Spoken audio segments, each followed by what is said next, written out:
ஏய் என்னப்பா? இனிமே எவன் வீட்டுக்கு ஓசி குழம்புன்னு கேட்டு போக கூடாது. நான் என்ன மத்தவங்கள மாதிரி பொண்ணா பெத்து வச்சிருக்கேன்?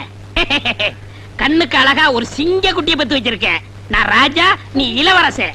பெரிய சோழர் பரம்பரை. இவர் ராஜராஜ சோழன், அவர் ராஜேந்திர சோழன். தஞ்சாவூருக்கே இவங்க 2 பேரும் தான் வாரிசு. இந்த பெருச்சாளி கண்ணுக்கே தெரியாது. இது கண்ணுக்கு அழகா? டேய், அக்கம் பக்கத்து கண்ணுலாம் ஒரு மாதிரி. கல்லடி பட்டாலும் கண்ணடி படக்கூடாதுன்னு சொல்லுவாங்க. அதுலயும் எகுத்த விட்டு கண்ணு ஒரு மாதிரியான கண்ணு. வா, உனக்கு திருஷ்டி சுத்தி போடுறேன். சரிப்பா. என்னதே? என்னங்க என்னாச்சு உங்களுக்கு? இரவாரத்து அறுவாள் சொல்லி வச்சிருந்தீங்க. வேண்டாங்க வேண்டாங்க. ஏய் விடு. பக்கத்து வீட்ல கோழி கொல்ச்சுதா, குளம் மணந்தான மோப்பம் முடிச்சிட்டாலே நாய். அது என்ன பேச்சு பேசுது? இன்னைக்கு உள்ள மூந்து அப்பா நீ மகனை துண்டு துண்டா வெட்டிட்டு வந்தறேன். ஐயா, என்ன இருந்தாலும் நீங்க ஒரு போலீஸ்காரர். போலீஸ் ஆவது இன்ஸ்பெக்டர் ஆவது அதெல்லாம் அப்புறம் பாத்துக்கலாம். விட மாட்டேன். டேய் வாங்க. கைய விட்டியா?